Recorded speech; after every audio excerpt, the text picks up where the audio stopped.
बहुत अलग है यहाँ पर, लेकिन मैं मार्केट टर्म्स के हिसाब से एक्सप्लेनेशन देने की कोशिश करूंगा मैं। तो ये एक एनएफटी सेल्स अभी शुरुआत के दौर पर कर रहे हैं। अब उनको ये जीडी टोकन जो है वो एयर ड्रॉप में दिया जाएगा। अब ये जीडी टोकन कहाँ यूज होगा, जैसा अभी मैंने बताया कि इनका जो भी इकोसिस्टम प्रोजेक्ट्स लॉन्च होंगे उन पर जीडी टोकन यूज होगा। अब इसका टोटल सप्लाई जो है वो 3,90,000 है। ठीक है। और आज के तारीख में जो भी इनिशियल लिक्विडिटी ऑफर के द्वारा जो भी यहाँ पर ज्वाइन करेंगे उनको अनुबिस ब्लॉकचेन पर जितना भी ट्रांजैक्शन फीस वो कलेक्ट कर रहे हैं उसका थोड़ा हिस्सा इनको डिस्ट्रीब्यूशन में दिया जाएगा यहाँ पर।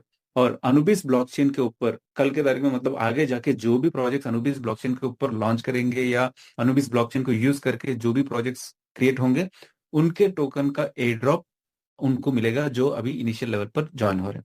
और उसके साथ साथ जब एक्चुअल स्टेकिंग शुरू हो जाएगी उनको जितना आरओआई मिलना है उसके उतना ही आरओआई अभी के जो भी ज्वाइनिंग्स हो रहे हैं उनको भी मिलने वाला है। ठीक है। तो जो भी एडिशनल्स मैंने बताया कि जो आर एम जीडी टोकन मिलना है और अनुबिस चेन का गैस फीस ये सारी चीजें ये एडिशनल है जो आज के तारीख में जा रहा है। अब उसके बाद आती है आरएम टोकन। अब आरएम टोकन एक तरीके से समझिए कि ये रिलीज मैकेनिज्म टोकन है इसका नाम। तो रिलीज मैकेनिज्म टोकन क्या है कि कल मतलब तभी भी ये अभी थर्ड राउंड चल रहा है, थर्ड राउंड फोर्थ राउंड के बाद जब एक्चुअल स्टेकिंग शुरू होगा जब जो भी हमारे ज्वाइनिंग्स होंगे वो आरएम टोकन में होगा। और जो भी हमारे एक्टिव इनकम्स और पैसिव इनकम्स होनी है वो आरएम टोकन से ही होगा। अब सिंपल अगर से हम एक बेसिक कोर क्रक्स की बात करनी है ना तो यहाँ पर ओलंपस डाउ कैसा काम करती है। ओलंपस डाउ का बेसिक फंडा ये है कि अगर से किसी भी कंट्री का फिएट करेंसी आप लेते हो मतलब किसी भी देश का अगर से करेंसी हम देखते हैं तो शायद इंडियन रुपीस हो या सिंगापुर डॉलर्स हो मलेशिया रिंगेट हो किसी भी कंट्री का, सिर्फ यूएस डॉलर छोड़ देना बाकी सब कंट्रीज का जितना भी करेंसी प्रिंट होती है उसका इक्विवेलेंट वैल्यू या तो गोल्ड या कमोडिटीज में वो बैकअप में रहता है। मतलब 1:1 के हिसाब से करेंसी प्रिंटिंग होती है। तो उसी तरह ओलंपस डाउ ने भी वही फॉर्मूला यूज करके इन्होंने मार्केट का रेट मतलब टोकन का मार्केट प्राइस जितना भी हो उससे कोई मतलब नहीं पड़ता, लेकिन मिंटिंग जो होती है वो 1:1 होती है। मतलब $1 इज इक्वल टू 1 टोकन, उसके हिसाब से मिंटिंग होती है। एग्जाम्पल के दौर में समझाता हूँ कि अगर से आज के तारीख में कोई भी समझिए कि टोकन का प्राइस $10 है, कोई बंदा $10,000 डालना चाहता है तो उसके लिए जब आप $10,000 स्मार्ट कॉन्ट्रैक्ट के अंदर डालोगे तो 10,000 टोकन मिंट हो जाएंगे। लेकिन आपको मिलना है सिर्फ 1,000 टोकन क्योंकि $10 का प्राइस चल रही है। तो बाकी 9,000 क्या हो गया, ये 9,000 पड़े जाते हैं रिजर्व पूल में। अब ये रिजर्व पूल से जो भी एक्टिव कमीशन हो या पैसिव इनकम्स हो ये सारे के सारे रिजर्व पूल से निकल के आते हैं। अब जैसा मैंने बताया कि दो तरीके के इनकम्स होते हैं, एक एक्टिव और एक पैसिव। पैसिव मतलब नॉन वर्किंग इनकम, एक्टिव मतलब वर्किंग इनकम। तो ये है पूरी की पूरी ओलंपस डाउ। मतलब एक सिंपल भाषा में अगर से हमें बात करना है या एक 1 मिनट 2 मिनट में हमें ओलंपस डाउ की पूरी एक्सप्लेनेशन देनी है तो ये बेसिक क्रक्स है ओलंपस डाउ प्रोटोकॉल की। मतलब प्रोटोकॉल की हिस्सा जो है मतलब प्रोटोकॉल का कॉन्सेप्ट जो है ये है। अब आज के तारीख में आप मार्केट में किसी भी तरीके से स्मार्ट कॉन्ट्रैक्ट या किसी भी तरीके से आप डाउ प्रोटोकॉल्स को देखो ये सब वही बोलते हैं कि भाई हम ओलंपस डाउ प्रोटोकॉल को यूज कर रहे हैं।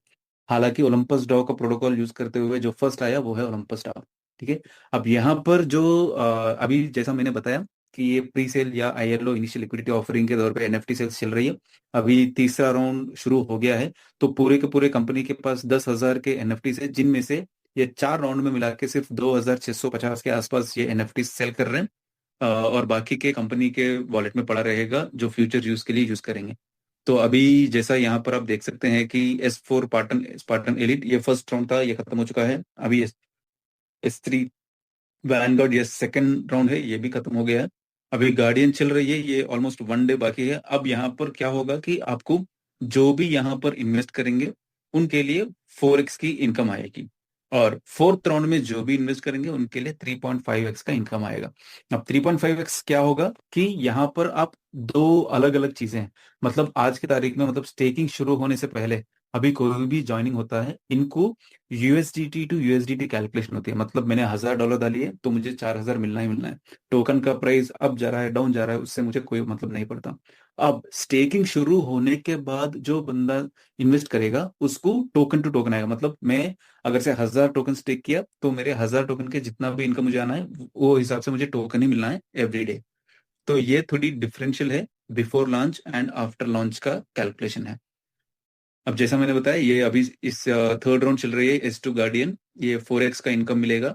और फोर्थ राउंड में जब पायनियर लॉन्च होगी 1-2 दिन के बाद, वहां पर हमें 3x 3.5x की इनकम्स मिलेंगे। क्यों? प्रिंसिपल कहाँ चले गया? क्योंकि प्रिंसिपल जो है ये 100% परमानेंटली लॉक हो जाती है। जो भी इनिशियल लेवल पर आते हैं उनके लिए, उसी लिए ये जो स्पेशल बेनिफिट्स हैं वो स्पेशल बेनिफिट्स दिया जा रहा है, जैसा जीडी टोकन हो गया या अनुबीस चेन का गैस फीस डिस्ट्रीब्यूशन हो गया, ये सारे के सारे एडिशनल बेनिफिट्स है क्योंकि उनकी प्रिंसिपल लॉक हो जाती है परमानेंटली सिस्टम के अंदर। अब यहाँ पर जैसे ही प्रोटोकॉल शुरू होगा, मतलब स्मार्ट कॉन्ट्रैक्ट डिप्लॉय होके जब रियल स्टेकिंग शुरू हो जाएगी, हमें क्या मिलने वाला है और कैसा मिलने वाला है, यहाँ पर एक इन्होंने एक नाम दिया है उसको, रीबेस। रीबेस का मतलब यह है कि हर 12 घंटे में हमें इनकम मिलने वाला है, उसको इन्होंने एक रीबेस की तरह बनाया है इसको। अब ये नाम आप देखिए कि कोलेटरल पूल। ओके, तो इन्होंने जो कोलेटरल पूल का नाम दिया है ना, Recording in progress. Collateral pool मतलब ये फ्लेक्सी स्टेकिंग है। मतलब आपका प्रिंसिपल जब चाहे जब आप विड्रॉ कर सकते हो। इसमें हमें क्या मिलेगा? 0.22 से लेके 0.93% का एवरी 12 आवर्स में हमें इनकम मिलेगा। मतलब एवरेज अगर से हम एवरी डे पकड़ेंगे ना, तो 0.44 से लेके 1.86 की इनकम, हमें 1.86% तक हमें इनकम मिल सकता है। वही हम 30 डेज के लिए बनाएंगे तो 0.22 के हिसाब से अगर से देखेंगे तो 12-13% की प्लान बनती है। वही अब वो 0.93 के हिसाब से देखेंगे तो ऑलमोस्ट 55-56% की प्लान बनती है। अब ये फ्लेक्सी स्टेकिंग वालों का जो इनकम है, ये फ्लेक्सी स्टेकिंग वालों को मिलना है। अब इसके ऊपर से अगर से हमने लॉन्ग टर्म स्टेकिंग के लिए अगर से कर रहे हैं, मतलब 180 दिन, 360 दिन या 540 दिन के लिए अगर से मैं स्टेक करता हूँ, तो यहाँ पर हमें क्या मिलेगा? हमें इंसेंटिव भी मिलेगा, क्योंकि फ्लेक्सी में जो इनकम्स मिलना है वो तो मिलना ही मिलना है। उसके ऊपर से अगर से मैंने 180 दिन के लिए स्टेक कर दिया लॉन्ग टर्म स्टेकिंग, तो मुझे 5 से 12% इंसेंटिव मिलेगा ये पर डे। मतलब अगर से समझिए एग्जाम्पल, आज के तारीख में आरओआई अगर से 1% निकली है एक दिन का, तो मुझे 5% एक्स्ट्रा, मतलब 1% पे 5%, मतलब 0.5% मुझे आरओआई एक्स्ट्रा मिलेगा। और कब तक मिलेगा? मेरा जो कैपिटल है वो 4x तक मुझे इनकम मिलेगा। अगर से मैं 360 डेज में करता हूँ तो मुझे 7 से 20% की इंसेंटिव मिलेगा, और ये 4.5x की इनकम बनाते हैं। और अगर से मैं 540 डेज के लिए बनाता हूँ तो मुझे 9 to 30% मिलेगा, और ये 5x इनकम तक मिलेगा। ठीक है, जो रीबेस है वो हर 12 घंटे में वो कंसेंसस के हिसाब से वो परसेंटेज फिक्स होके वो निकल के आती है। अब उसके ऊपर से जो भी इंसेंटिव है, कोएफिशिएंट का नाम है इंसेंटिव, वो इंसेंटिव आपको एडिशनल मिलना है ये हर 12 घंटे के ऊपर। ठीक है, अगर से सिंपल मैथ अगर से हम लगाएंगे, तो जैसा 0.22% से लेके 0.93% का इन्होंने एक रीबेस दिया है वो हर 12 घंटे के लिए। अगर से 24 घंटे के लिए लगाएंगे, अगर से एवरेज लेंगे हम, तो 0.5 पकड़ लिए, तो 0.5 अगर से रिबस आया, मतलब 1% की प्लान बनती पर डे। अब ये मैं 540 दिन के लिए अगर से मैंने स्टेक कर रहा हूँ, तो अगर से रफली 10% की मुझे इंसेंटिव मिली है, जो कि बेस 9%, अगर से मैं 10% की ही पकड़ लेता हूँ, तो मुझे 1.1% की प्लान बनती है। अब 1.1% इंटू 30 डेज में लगा लूँ तो 33% की प्लान बनती है। अब यहाँ पर क्या होगा कि जो भी इन्वेस्टर आ रहे हैं या जो भी यहाँ पर स्टेक कर रहे हैं, उन सभी का जो भी इन्वेस्टमेंट है वो ऑटो कंपाउंडिंग मॉडल में चला जाएगा। अब 33% को मैं डे वन से ऑटो कंपाउंडिंग में डाल देता हूँ, तो ऑलमोस्ट 36% की मुझे हर महीना इनकम मिलने का यहाँ पर अपॉर्चुनिटी है, जो मैं 540 डेज के लिए अगर से लगाता हूँ तो। ठीक है, अगर से आप सिर्फ फ्लेक्सी में जा रहे हो तो ऑब्वियसली बात है, आप अगर से 1% की आरओआई आई है तो आपकी आपकी 32-33% की आरओआई बनती है वहां पर। तो यहाँ पर अभी जैसा मैंने ओलंपस डाउ का आपको एक सिंपल एक्सप्लेनेशन दिया था कि वो किस मॉडल पर काम करती है, तो उसी मॉडल में अगर से हम देखेंगे कि कभी कभार हर देश बॉन्ड सेल्स भी इश्यू करती है, मतलब bonds, government bonds open up कर देती है, ताकि जब इंटरेस्ट रेट ज्यादा हो गया या इन्फ्लेशन ज्यादा है देश के अंदर, तो गवर्नमेंट क्या करती है कि इंटरेस्ट ज्यादा देते हुए एक गवर्नमेंट बॉन्ड्स इश्यू करती है, जो इन्वेस्टर लोग खरीद सकते हैं, उनको इंटरेस्ट मिलेगा उनके बॉन्ड के ऊपर। तो उसी तरह यहाँ पर भी बॉन्ड का कॉन्सेप्ट है। मतलब अगर से सप्लाई, मतलब टोकन का सप्लाई डिमांड से ज्यादा है, उस समय पर आप बॉन्ड में जाके स्टेक करोगे तो आपको डिस्काउंटेड प्राइस में मिलेगा टोकन। अब वो कितना डिस्काउंट में मिलेगा? अगर से आप 180 डेज के लिए स्टेक कर रहे हो तो आपको अप टू 20%। ठीक है, मतलब अगर से $10 की टोकन प्राइस है तो आपको $8 में मिल सकता है। ठीक है, यहाँ पर कोई गारंटी ये 20% कम हो गएगा नहीं, अप टू 20% आपको डिस्काउंट मिल सकता है। और अगर से आप 360 डेज के लिए बॉन्ड में स्टेक कर रहे हैं तो आपको अप टू 30% डिस्काउंट मिल सकता है। और अगर से 540 डेज के लिए कर रहे हैं तो आपको अप टू 50% का भी डिस्काउंट यहाँ पर आपको मिल सकता है। ठीक है, मतलब अगर से समझो कभी भी आपने लॉग इन कर गए और आपको दिखा है कि बॉन्ड स्टेकिंग ओपन है और आपको डिस्काउंटेड प्राइस में दिख रहा है, मतलब उस समय आप आधा प्राइस में टोकन खरीद रहे हो और उसको स्टेक कर रहे हो। सेम फिएट, मतलब जो फिएट करेंसी की पॉलिसीज होते हैं उसी तरह यहाँ पर भी बॉन्ड और लिक्विडिटी स्टेक्स जो है वो ओपन होते रहते हैं बेस्ड ऑन द कंसेंसस। अब यहाँ पर अभी अगर से हम किसी भी डाओ प्रोजेक्ट के बारे में या किसी भी जो भी स्मार्ट कॉन्ट्रैक्ट्स के प्रोजेक्ट्स जो भी आ रहे हैं, अगर से उसकी बात हम करेंगे, तो सभी लोग बोलते हैं कि भाई मतलब थोड़े दिनों के बाद तो ये टोकन का प्राइस क्या हो जाती है, मतलब ये क्यों गिर जाती है, क्या है। उसके लिए सिंपल सी आंसर है कि जब भी बड़ा लिक्विडिटी प्रोटोकॉल में से निकलती है, ऑब्वियसली बात है कि टोकन का प्राइस वहां पर डिप्रिशिएट हो जाती है। लेकिन वो बड़ा या जो टोकन कैसी मतलब लिक्विडिटी ज्यादा क्यों निकल रही है, क्योंकि कंपनी के पास जो बड़े लीडर्स आते हैं या शुरुआत के दौर पर जो भी बड़े लीडर्स बैठ जाते हैं, वो मतलब अगर से समझो V10 V11 V12 रैंकिंग के बाद उन्होंने अगर से सिस्टम से हट गए, तो उनके लिए क्या होगा कि मतलब उनकी एक रेटिंग सिस्टम दिया गया है। ये एक नया सिस्टम है, AICS स्मार्ट कॉन्ट्रैक्ट तो काम करती है। तो जितना अच्छा रेटिंग होगी उतनी अच्छी इनकम होगी। अगर से वो रेटिंग अच्छी नहीं है उनकी, मतलब V9 V10 V11 V12 पहुंचने के बाद मतलब ऑलमोस्ट 50-60 मिलियन डॉलर के अगर से सेल हो गए, तब जाके हम V10 पे पहुंचते हैं। अगर सिर्फ V11 पे पहुंचना है तो ऑलमोस्ट 100 मिलियन के ऊपर हमारी सेल है, तो हम V11 पे पहुंचते हैं। तो वहां पर ये स्मार्ट कॉन्ट्रैक्ट ये प्रोटोकॉल एक्टिव हो जाती है। और जैसे ही रेटिंग उनकी कट जाएगी तो उनकी इनकम भी घट जाएगी वहां पर। क्यों? क्योंकि ये कम्युनिटी के लिए अच्छा है। मतलब आज के तारीख में जो भी आप स्मार्ट कॉन्ट्रैक्ट्स देख रहे हो या जो भी डॉ प्रोटोकॉल्स देख रहे हैं, कि ये डंपिंग कौन कर रहे हैं, जो भी तगड़ा सा माल उनके पास एवरीडे आ रहा है, एवरीडे बहुत सारे टोकन्स आ रहे हैं, वो मार्केट में डंप करते जा रहे हैं। लेकिन भले ही वो कुछ नहीं कर रहे हैं, मतलब वो मार्केट के लिए प्रेशर बिल्ड कर रहे हैं, लेकिन वो ये प्रोजेक्ट के लिए कुछ एक्सेसिव सपोर्ट कुछ नहीं दे रहे हैं। तो वैसे लोगों के लिए यहाँ पर कंपनी ने क्या बनाया है कि आप लॉन्ग टर्म में वो देख लीजिएगा। अब अभी तक हमने जो भी देखा है ना, कि वो एक तरीके से समझिए कि हमने एक पैसिव वाली बात करी, मतलब नॉन वर्किंग वाली बात करी। अभी हम बात करेंगे कि वर्किंग में हमें क्या मिलने वाला है। तो वर्किंग में हमें पहला इनकम है ये ट्राइजोन नेटवर्क, मतलब जिन्हें जैसा बताया कि इनके लिए जो टर्मिनोलॉजी वो है, एक सेकंड उसको बाजू लगाइए, ये एक लेवल इनकम है। पहला लेवल पे हमें 8% मिलेगा, दूसरे लेवल पर 4% और तीसरे लेवल पर 2%। ये हमारे लिए ROI पर ROI मिलेगा, मतलब जितना भी वो आपके डाउनलाइंस के ROI बनेगा उसके ऊपर हमारे हमें ROI मिलना है। अब इसके बाद आ जाती है हमारी रैंकिंग इनकम। अब रैंकिंग इनकम यहाँ पर V1 से लेके V12 तक रैंक्स है। अब यहाँ पर हमें 3 क्राइटेरिया से जो हमें फिल करना है रैंक अचीविंग करने के लिए। पहला हमारा खुद का इन्वेस्टमेंट, जहां पर ये गवर्नेंस अथॉरिटी बोल के दिया है ना, ये हमारी खुद की इन्वेस्टमेंट है। और दूसरा नंबर ऑफ नोड्स, मतलब हमारे डायरेक्ट में कितने एक्टिव होनी चाहिए। और तीसरा सेल्स रिक्वायरमेंट, हमारे स्मॉलर कम्युनिटी में कितना सेल होनी चाहिए। तो अगर से एक एग्जांपल से बात कर लेते हैं, तो अगर से मुझे V1 की क्राइटेरिया अचीव करनी है, तो मुझे खुद का इन्वेस्टमेंट $500 होनी चाहिए और मेरे डायरेक्ट में 3 एक्टिव मेंबर होनी चाहिए। एक्टिव का मतलब है जो भी $100 से भी जुड़ता है वो एक्टिव मेंबर बन जाता है। अगर से मेरे वीकर कम्युनिटी में मेरा 10,000 का सेल हो गया, तो मुझे इंसेंटिव 5 से 10% मिलेगा, मतलब मेरा टीम का जितना भी ROI बनेगा उसका 5 to 10% मुझे मिलेगा।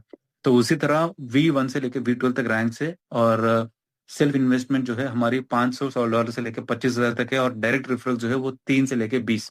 और अगर से सेल की बात करेंगे स्मॉल कम्युनिटीज ने 10,000 से लेके V9 के लिए ये 12 मिलियन है। अगर से हम V10 की बात करते हैं, ऑलमोस्ट 30 मिलियन के आसपास ये सेल बन जाती है। अब उसके बाद 2 V10 चाहिए V11 के लिए और 2 V11 चाहिए V12 के लिए। लेकिन हमारे इनकम्स जो V1 में 5 से 10% थी, ये 85 to 100% हो जाते हैं। मतलब जैसे जैसे रैंक बढ़ेगी हमारे लिए डिफरेंशियल इनकम भी हमारे लिए मिलेगा यहाँ पर। अब इसके बाद आती है कि प्रोटोकॉल में जो भी क्राइटेरियाज या जो भी टर्म्स एंड कंडीशंस लगा समझ लीजिए इसको। और इसको अगर से हम कंपनी के पास जाके पूछेंगे, कंपनी बोल रही है कि उनके तरफ से मतलब आज के तारीख में उन्होंने 2 या 3 डाओ प्रोटोकॉल्स को लॉन्च कर चुके हैं जो बड़े लेवल पर मार्केट में चल चुके हैं, चल रहे हैं। तो उनमें से जो भी कॉन्सेप्ट या जो भी पॉइंट्स कंपनी ने सीखा है, उस चीजों को यहाँ पर उन्होंने इंटीग्रेट करके लॉन्च कर रहे हैं। अब इस जो एनर्जी कंट्रोल मैकेनिज्म का जो प्रोटोकॉल है, ये एक तरीके से समझिए कि अगर से हमें ट्रॉन ट्रांसफर करना है तो हमें एनर्जी की जरूरत पड़ती है। तो उसी तरह यहाँ पर हमें हमें एक्टिव इनकम अगर से विड्रॉ करना है तो हमारे लिए एनर्जी की जरूरत पड़ेगी। अब ये एनर्जी कैसा मिलेगा हमें?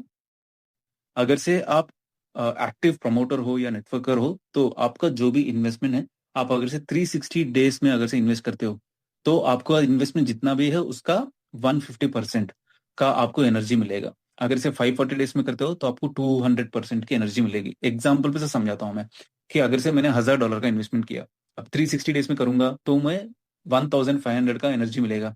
अगर से मैं 540 डेज में करता हूँ तो 2000 का मुझे एनर्जी मिलेगा। अब एनर्जी कैसा कंज्यूम होगा, ये 1:1 रेशियो में कंज्यूम होगा, मतलब एक RM टोकन के लिए एक एनर्जी बर्न हो जाएगी। अब अगर से समझो मैंने 540 डेज के लिए $1000 की 2000 एनर्जी बर्न कर गया मेरा। अब मेरा मुझे एनर्जी कहाँ मिलेगा? अब मुझे एनर्जी या तो मैं रीस्टेक करना पड़ेगा, या नहीं तो जो भी मेरे इनकम से उसमें से थोड़ा हिस्सा मुझे बर्न करना पड़ेगा। अब मुझे बर्निंग में कितना परसेंटेज मिलेगा? बर्निंग में मुझे 200% से लेके 600% तक मिल सकती है, ये भी कंसेंसस के ऊपर डिपेंड करता है। ठीक है, अब वो मैं बर्न करके भी मैं विड्रॉ ले सकता हूँ, या तो स्टेक करके ROI के साथ साथ एनर्जी भी ऑन कर सकता हूँ। ये लीडर के ऊपर डिपेंड करता है उनको किस तरीके से काम करना है।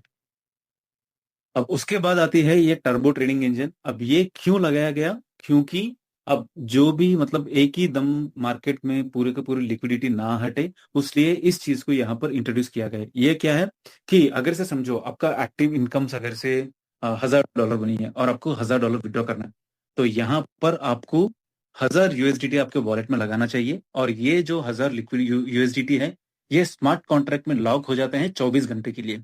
अब आपको जो विड्रॉल आप अभी विड्रॉ कर रहे हो वो तुरंत मिल जाएगा आपको, लेकिन आपकी जो लिक्विडिटी में लॉक हो रही है ये 24 घंटे के लिए लॉक होगी, और 24 घंटे के बाद ये भी रिलीज होकर आपके पास पहुंच जाएगी। ये क्यों करिए? अभी जैसे हमें बताया कि ये एक तरीके से समझिए कि एक ही दम पूरी की पूरी लिक्विडिटी ना हटे, या एक ग्रेस पीरियड मिले, या कंपनी के पास या लीडर्स के पास स्ट्रेंथ बनी रहे, और लॉन्ग टर्म के लिए ये एक एक व्हील की तरह काम करे, मतलब ये चलता रहेगा ऐसा। अब प्रोटोकॉल की फी अगर से हम बात करेंगे तो यहाँ पर परचेस पर कुछ भी नहीं है, लेकिन सेल पर 5% की फीस है, जिनमें से 1.2% जो है वो बाईबैक एंड बर्निंग के उसमें काम आएगा, और 1.3 जो है ये कम्युनिटी के लिए एलोकेशन है, और 0.5% प्लेटफॉर्म, और 2% इकोसिस्टम। ठीक है, तो यहाँ पर जो भी फीस बनेगी उसके लिए बाइफर्केशन ये है। अब यहाँ पर एक डायनामिक प्रोटोकॉल है ये भी। क्यों इसको ऐसा बोल सकते हैं? क्योंकि आज तक हमने जितना भी मतलब यहाँ पर भाइयों जो भी हैं, मतलब इन्होंने जो भी स्मार्ट कॉन्ट्रैक्ट देख चुके हैं, मतलब मैं एज एज एन इंडिविजुअल, मतलब मुझे आज तक मैंने जो भी देखा है उसमें मुझे ये ऐसा वाला कॉन्सेप्ट नहीं दिखा मुझे। क्यों?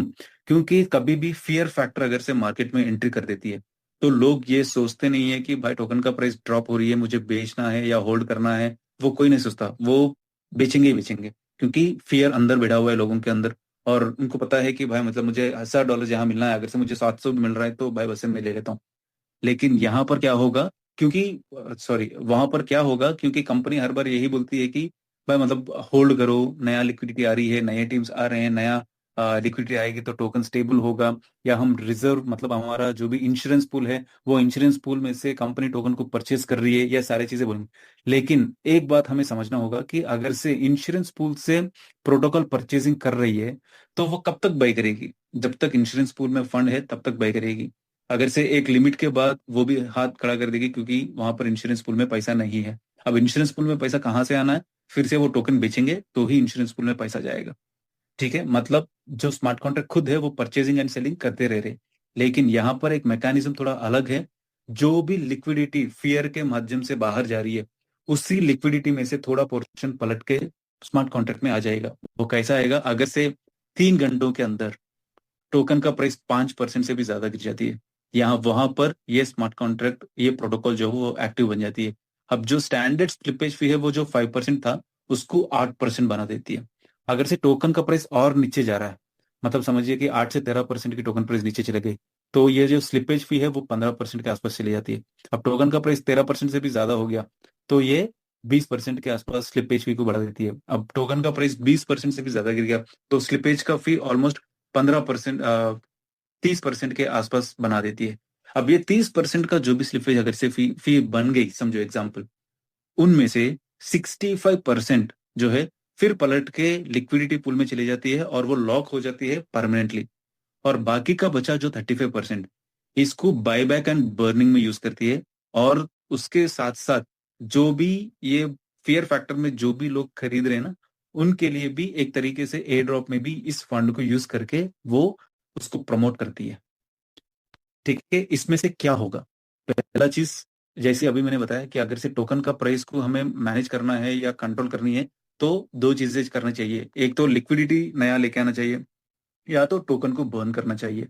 यहाँ पर दोनों भी चीजें हो रहे हैं। अब कितना परसेंटेज हो रही है एग्जाम्पल से देखेंगे। अगर से 10 मिलियन की लिक्विडिटी अगर से एकदम निकल रही है मार्केट से, तो वहां पर अगर से समझो कि प्रोटोकॉल एक्टिव हो गया और उसने स्लिपेज को 30% बना दिया। अब बचा मतलब 5% तो स्टैंडर्ड है, उसको हटा दीजिए, जो बचा 25% है। मतलब 10 मिलियन में 25% मतलब 2.5 मिलियन। 2.5 मिलियन का 65%, ऑलमोस्ट 1.5 मिलियन के आसपास जो भी है, वो पलट के लिक्विडिटी में चला जाएगा और परमानेंटली लॉक हो जाएगा। मतलब 10 मिलियन निकल रही है, 1.5 मिलियन अंदर जा रही है, मतलब 15% के आसपास फिर पलट के लिक्विडिटी में चली जा रही है। और बाकी बचा 1 मिलियन, वो ऑलमोस्ट बायबैक एंड बर्निंग और जो भी उस समय पर परचेज कर रहे हैं उनको भी एयर ड्रॉप या उनको भी डिस्काउंट्स में यहाँ पर इंसेंटिव्स में दिया जाएगा। ठीक है, तो यहाँ पर क्या हो रही है, दो चीजें हो रही है। एक तो लिक्विडिटी भी जा रही है, लिक्विडिटी में नया पूल भी जा रही है, और उसके साथ साथ बर्निंग भी हो रही है।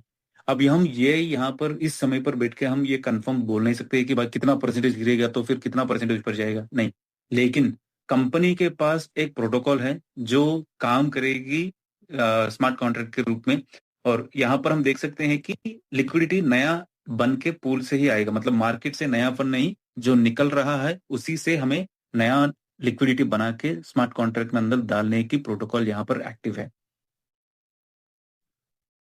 अब जैसा अभी मैंने बताया कि जो भी टर्म्स या जो भी पॉइंट्स यहाँ पर कंपनी ने जो लगाई है, वो सारे के सारे उनके आज तक की जो भी डॉव प्रोटोकॉल्स वो लॉन्च करे या आज तक जो भी डॉव प्रोजेक्ट्स उन्होंने किया है, उस चीज को दिमाग में रखते हुए या उस चीज को ध्यान में रखते हुए उन्होंने इस प्रोजेक्ट को या इस इन चीजों को इंक्लूड करते हुए अभी ये नया प्रोटोकॉल को यहाँ पर लॉन्च कर रहे हैं। तो यहाँ पर मेरी प्रेजेंटेशन आज के लिए यहीं पर खत्म होती है। लेकिन अगर से किसी के लिए किसी भी तरह का सा सवाल है, तो प्लीज आप अनम्यूट कर सकते हैं।